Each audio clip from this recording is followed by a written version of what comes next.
আমাকে বাসা থেকে আমাকে টেনে হিসেবে আমাকে থানায় নিয়ে কিভাবে নির্যাতন করেছিল আমাকে আমি আপনাদের এখন দেখাচ্ছি। আমাকে কীভাবে ধরে এখন নিয়ে আমাকে নির্যাতন চালিয়েছিল। আমার হাত পিছনে বেঁধে আমাকে থানায় নিয়ে অমানবিক নির্যাতন চালিয়েছিল ফিশিস পলাতক সরাসরি হাসানা পুলিশ। কীভাবে করেছিল সত্য কথা আমি আপনাদের এখন তুলে ধরছি।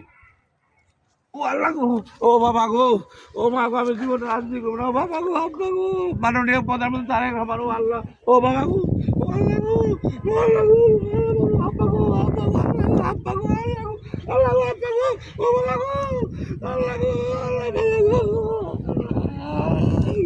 আমি চিল্লিয়েছিলাম, তবু আমাকে সে ক্ষমা করেনি। পিসির পলাতক সরাসরি হাসিনার পুলিশ আমাকে নির্ভুলভাবে অত্যাচারে আমাকে জেল হাজতে পারে। বিএনপির ছুটি জেলার কর্মী ভাই বোনেরা, আমি বিএনপির পরিবারের সন্তান, তাই আপনি আপনাদেরকে এই ভিডিওটা শেয়ার করে দিবেন, কোনোদিন দেখার সুযোগ করে দিবেন।